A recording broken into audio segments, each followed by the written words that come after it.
जब वो CEO wife मुझे देखती है तो मैं सारे डॉक्यूमेंट्स छोड़कर उसकी कंपनी के ह्यूज ग्रुप के खिलाफ पूरा कॉन्फ्रंटेशन करने के लिए तैयार होता हूँ, जिस पर उसे अचानक एहसास होता है कि उसका हस्बैंड मैं ही हूँ और वो खुद को कंट्रोल नहीं कर पाती है। लेकिन जैसे ही वो डिवोर्स पेपर देखती है जो मैं उसे देता हूँ, वो एकदम फ्रीज हो जाती है, जिस पर लिखा होता है कि मैं एम्प्टी हैंड्स चला जाऊंगा, यहाँ तक कि चाइल्ड कस्टडी भी छोड़ दूंगा। हमारी मैरिज कब से सिर्फ नाम की रह गई है और मैं इसे अब और कंटिन्यू नहीं करना चाहता हूँ। जिस पर मैं कहता हूँ, साइन कर दो, ये हम दोनों के लिए बेहतर है। तुम और तुम्हारी मॉम दोनों चाहती हो कि जियांग कान्ह नियन तुम्हारा सन इन लॉ बने, तो मैं खुद ही उसके लिए जगह छोड़ देता हूँ। ये कहकर मैं उस केज से बाहर निकल जाता हूँ जिसे फैमिली कहा जाता है। जिसके बाद मुझे लगता है कि वो समझदारी दिखाएगी और डिवोर्स साइन कर देगी, लेकिन वो फिर से उसे फाड़ देती है। मैं बचपन से ही सु फैमिली में सन इन लॉ बनने के लिए पाला गया था और 20 साल की एज में मेरी शादी तोथन उयन से हो जाती है। फिर 22 साल की एज में हमारा एक बेटा होता है, सोनियम थन। वो बिल्कुल तोथन उयन जैसा है, हमेशा क्वाइट रहता है और कभी खुद से मेरे पास नहीं आता। लेकिन कल रात पहली बार वो खुद मेरे पास आता है और कहता है, पापा, जियांग अंकल मरने वाले हैं, उनकी लास्ट विश है कि वो मॉम से शादी करें, क्या आप मॉम से डिवोर्स कर सकते हो? जिस पर उस मोमेंट में मैं पूरी तरह टूट जाता हूँ और सोचता हूँ कि अब बस डिवोर्स ही सही है। सुबह ब्रेकफास्ट के समय मैं खुद तो थाना उयन को डिवोर्स पेपर देता हूँ और कहता हूँ कि मैंने सारी रात बेटे की बातों के बारे में सोचा है। अगर उसे जियांग कान्ह नियन इतना पसंद है तो मैं कस्टडी भी छोड़ दूंगा। मैं एम्पटी हैंड्स चला जाऊंगा। एसेट्स तुम बच्चे के नाम कर देना, उसे ही सपोर्ट मान लेना। जिस पर तो थाना ह्वेन कॉफी कप रखकर ऊपर देखती है और कहती है, क्या तुम मुझसे बात कर रहे थे? मैं उसके कान में लगे ब्लूटूथ ईयरफोन को देखता हूँ और समझ जाता हूँ कि मेरी एक भी बात उसने नहीं सुनी,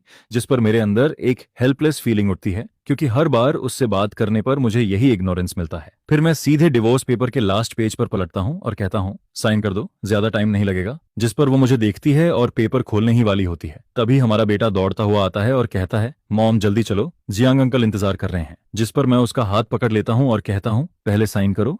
और तब वो फाइनली मेरी तरफ देखती है, जैसे उसे उम्मीद नहीं थी कि मैं इतना फोर्सफुल हो जाऊंगा। साइड में खड़ा बेटा उसे जल्दी करने को कहता रहता है, जिस पर वो कहती है, ठीक है, मैं साइन करती हूँ, और बिना कुछ पढ़े ही तुरंत साइन कर देती है। फिर दोनों जल्दी से वहां से चले जाते हैं और मैं उन्हें और नहीं देखता, बल्कि अपना नाम उसके सिग्नेचर के पास लिख देता हूँ। मेरी और तोथन हुएन की नेम्स इस लाइफ में 2 बार साथ आती हैं, पहली बार मैरिज सर्टिफिकेट पर और दूसरी बार इस डिवोर्स पेपर पर, जिस पर साइन करने के बाद भी मेरा हाथ हल्का सा कांपता रहता है। इसके बाद मैं पेपर्स को लॉयर को भेज देता हूँ और ऊपर जाकर अपना सामान पैक करने लगता हूँ, जिस पर क्लोजेट भरा हुआ होता है, लेकिन उसमें एक भी कपड़ा ऐसा नहीं होता जो मुझे पसंद हो, और उसे इसका कभी एहसास भी नहीं हुआ। 16 साल की एज से पहले मैं केयर फ्री था, हंसता था, बंजी जंप करता था, रेसिंग पसंद करता था।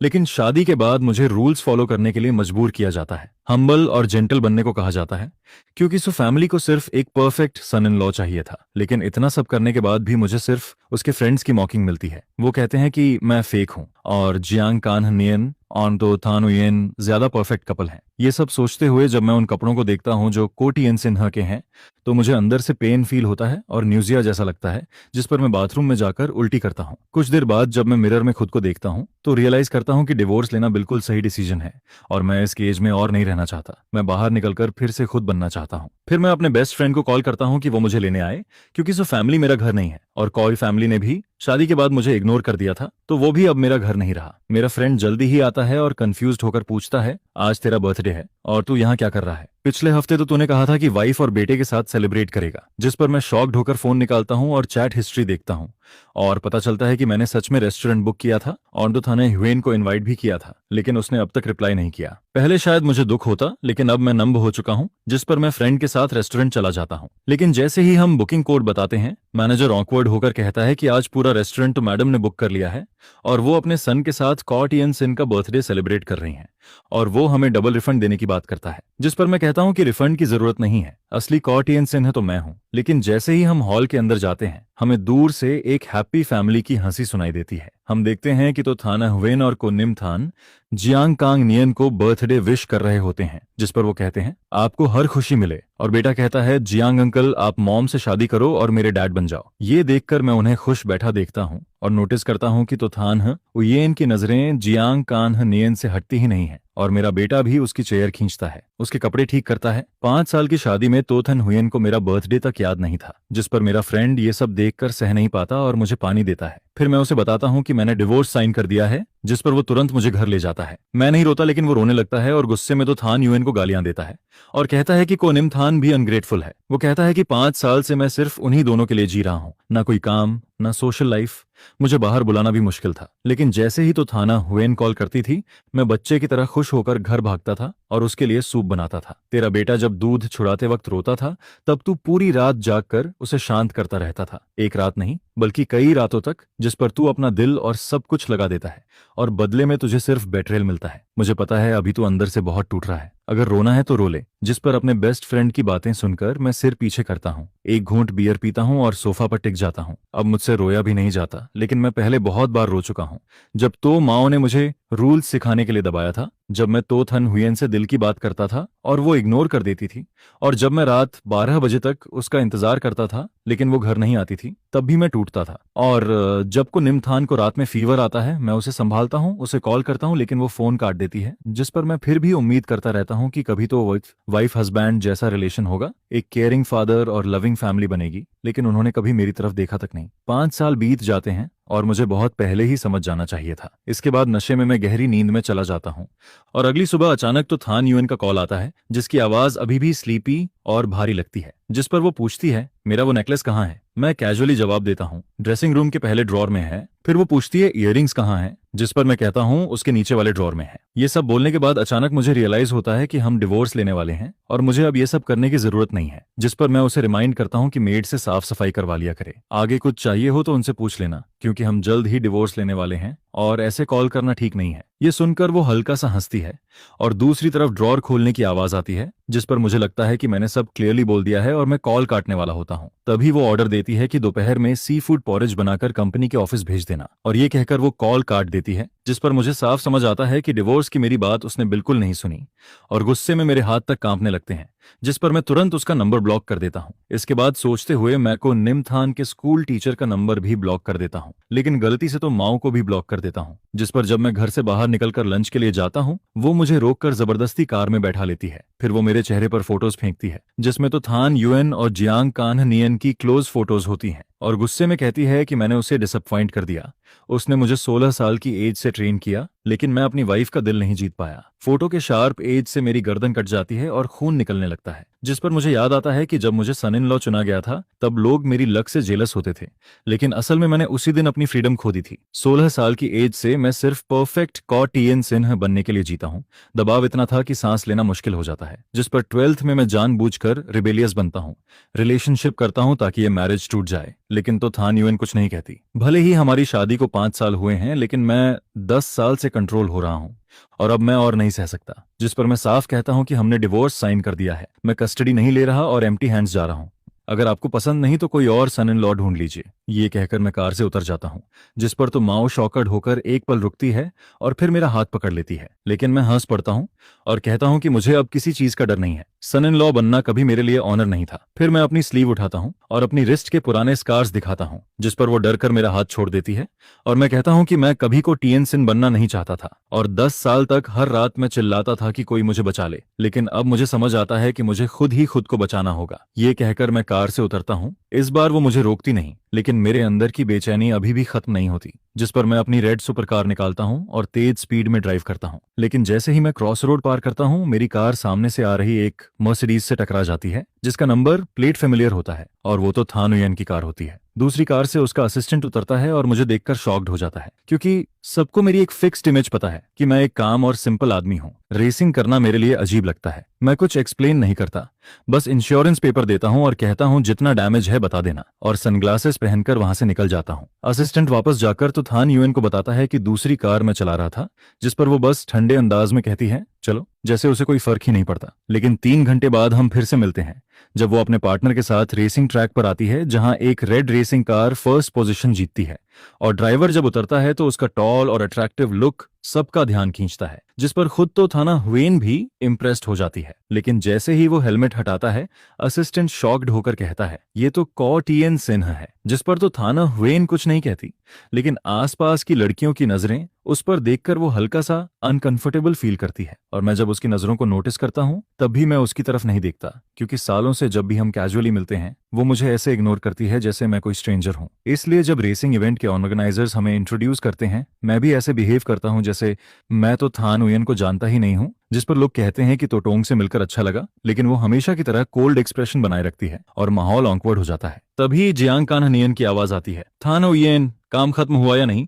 अगर हो गया हो तो चलो कंपनी में लंच करते हैं। जिस पर मैं पीछे मुड़कर देखता हूँ और उसे कार से उतरते हुए देखता हूँ। वो आते ही तो थाने ह्वेन की कमर पकड़ लेता है जैसे वहां कोई और है ही नहीं, और मुझे देखकर हल्की सी स्माइल भी देता है, जैसे उसे लगता है कि मैं उसका राइवल बनने के लायक भी नहीं हूँ। जिसके बाद वो दोनों वहां से चले जाते हैं और आसपास के लोग कहते हैं कि तोतोंग काम पर भी जियांग कान्हनियन को साथ रखती है। उनका रिलेशनशिप सच में बहुत स्ट्रांग है। जिस पर उसका असिस्टेंट मुझे अजीब नजरों से देखता है, जैसे सोच रहा हो कि दुनिया में मुझ जैसा यूजलेस आदमी भी होता है। मैं कुछ नहीं कहता और सीधा रेसिंग ट्रैक से निकल जाता हूँ और तुरंत लॉयर को कॉल करता हूँ कि डिवोर्स सर्टिफिकेट कब मिलेगा। जिस पर वो कहता है कुछ दिन और लगेंगे, और मैं सोचता हूँ कि 10 साल वेट कर चुका हूँ तो 7 दिन और सही। लेकिन मेरा माइंड अभी शांत ही हुआ था कि तो थाना ह्वेन के असिस्टेंट का कॉल आता है, जो पूछता है कि आप कब चीजें लेकर आएंगे, और बताता है कि स्कूल टीचर कह रही हैं आपका फोन रीचेबल नहीं है और बच्चे का हैंडमेड होमवर्क अभी तक नहीं पहुंचा।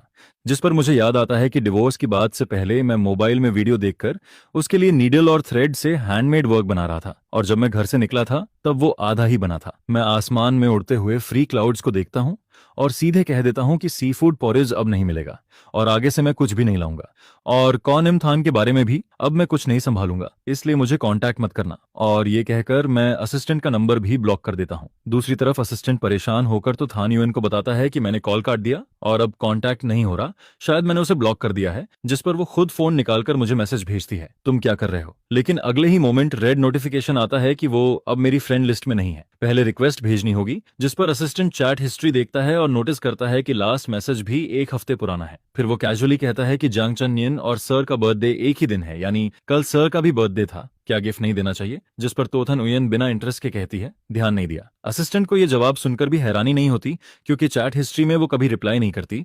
लेकिन फिर वो गुस्से में कहती है कि एक बर्थडे गिफ्ट भेज दो, तुम देख लो क्या सही रहेगा। असिस्टेंट जी मैडम कहकर बाहर निकल जाता है और गिफ्ट अरेंज करने लगता है। शाम को मुझे वही गिफ्ट मिलता है जो उसका असिस्टेंट लाकर देता है और कहता है कि ये तो टोंग की तरफ से है, जिस पर मैं उसे लेने से मना कर देता हूँ, क्योंकि मुझे समझ नहीं आता कि अब गिफ्ट देने का मतलब क्या है। बर्थडे तो गुजर चुका है, और वैसे भी पिछले 10 साल से मेरी एक ही विश थी, फ्रीडम, और अब डिवोर्स के साथ वो विश वैसे भी पूरी हो रही है। जिस पर मैं सोचता हूँ कि इन 7 दिनों में हमारा कोई कनेक्शन नहीं रहेगा। लेकिन तभी तो माओ का मैसेज आता है। वो कहती है कि वो डिवोर्स में इंटरफियर नहीं करेगी, लेकिन जब तक डिवोर्स पूरा नहीं होता उसका ग्रैंडसन किसी भी तरह अफेक्ट नहीं होना चाहिए। जिस पर मुझे अजीब लगता है, क्योंकि खुद बच्चे ने ही डिवोर्स के लिए कहा था। लेकिन उसके बाद वो लगातार मैसेज करती है कि वीकेंड पर मुझे वैसे ही मेन हाउस आना होगा और बच्चे के साथ टाइम स्पेंड करना होगा, क्योंकि तोथन उयन को भीड़ पसंद नहीं है। शादी के बाद हम दोनों मेन हाउस से अलग विला में रहते थे, लेकिन बच्चे के बाद हर वीकेंड हम उसे मेन हाउस लेकर जाते थे। और आज शुक्रवार है, जिस पर नॉर्मली मैं ही स्कूल से उसे लेने जाता हूँ, तो थाने उयन हमेशा बिजी रहती है, रात 10 बजे से पहले घर नहीं आती। लेकिन इस बार जब मैं मेन हाउस पहुंचता हूँ वो पहले से वहां होती है। मैं उसे इग्नोर करता हूँ और सीधे ऊपर जाने लगता हूँ, लेकिन वो मुझे रोककर पूछती है, बर्थडे गिफ्ट पसंद आया? मैं उसे देखता हूँ और समझ जाता हूँ कि उसे ये भी नहीं पता कि मैंने गिफ्ट एक्सेप्ट ही नहीं किया। लेकिन ये भी कोई नई बात नहीं है, क्योंकि वो मुझे हमेशा इग्नोर करती है। मैं ज्यादा बात नहीं करना चाहता और बस हल्का सा सिर हिला देता हूँ, लेकिन तभी वो ऑर्डर देती है कि कोनिमथान जियांग कान्हनियन के लिए प्रोटेक्शन चार्म बना रहा है, तुम जाकर उसे पूरा करने में हेल्प करो। ये सुनकर मुझे अंदर से झटका लगता है। क्या बर्थडे गिफ्ट के साथ ये कंडीशन भी आती है? जिस पर मैं बिना कुछ बोले उसे इग्नोर करता हूँ और ऊपर चला जाता हूँ। वो पीछे से बस देखती रहती है और कुछ नहीं कहती। ऊपर जाकर मैं देखता हूँ कि कोनिमथान डेस्क पर बैठा है और नाइफ से बहुत ध्यान से कार्विंग कर रहा है, और उसके सामने एक ऑलरेडी बना हुआ चार्म रखा होता है जिसे वो कॉपी कर रहा होता है। मेरे कदमों की आवाज सुनकर वो ऊपर देखता है, लेकिन तुरंत उस फिनिश्ड चार्म को उठा लेता है और कहता है, ये मॉम ने जियांग अंकल के लिए बनाया है, आप इसे मत लेना। जिस पर मेरा दिल जोर से दर्द करता है। जिस बच्चे को मैंने अपनी लाइफ से ज्यादा इंपॉर्टेंस दी वो आज मुझे चोर समझ रहा है। जिस पर मैं उसे देखता हूँ और उसके चेहरे में तो थाना उयन की झलक साफ दिखती है और अंदर से एक कड़वाहट उठती है। मैं धीरे से कहता हूँ, तुम्हें मुझसे डरने की जरूरत नहीं है। मैंने कभी किसी का कुछ लेने की कोशिश नहीं की, और वैसे भी मैं और तुम्हारी मॉम जल्द ही डिवोर्स लेने वाले हैं। और बहुत जल्द जियांग अंकल तुम्हारे नए डैड बन जाएंगे। कोई यंतोजो, तुम एक बच्चे के सामने इस तरह उल्टा सीधा बोलते हो, जिस पर क्या तुम अभी भी एक अच्छे फादर हो? यह शायद सबसे लंबी बात है जो तो थाना उयेन ने मुझसे कही है। जिस पर मैं मुड़कर उसके ठंडे चेहरे को सीधा देखता है, हल्का सा मुस्कुराता है। हाँ, मैं ही बुरा हूँ जिस पर तुम इसके लिए कोई अच्छा फादर ढूंढ लो। यह कहकर जैसे ही मैं दरवाजे की तरफ बढ़ता है, तभी कॉ येंटू और तो थाना हुएन आगे आकर मेरा हाथ पकड़ लेते हैं, जिसकी आवाज अचानक भारी होकर वार्निंग जैसी लगती है। लेकिन तभी अचानक को निमथान का फोन घड़ी बज उठता है, जिसे सुनकर वह खुश होकर बोलता है, माँ, अंकल जियांग वीडियो कॉल कर रहे हैं। जिस पर अगले ही पल तो थाना हुएन मेरा हाथ छोड़ देती है और मैं उसे फोन उठाने जाते हुए देखता है, जिसका चेहरा जो अभी तक ठंडा था अब मुस्कुराने लगता है। यह देखकर मुझे अचानक सब बेकार सा फील होता है, जिस पर बिना कुछ बोले मैं गेस्ट रूम में लौट जाता है और दरवाजा बंद कर देता है। कमरा काफी पुराना है, जबकि जून का महीना है, फिर भी मुझे ऐसा फील होता है जैसे मैं किसी ठंडी जमीन के नीचे दफन कॉफिन में लेटा हूँ। लेकिन इसी बीच एक अजीब सी फेमिलियर शांति भी महसूस होती है। इसके बाद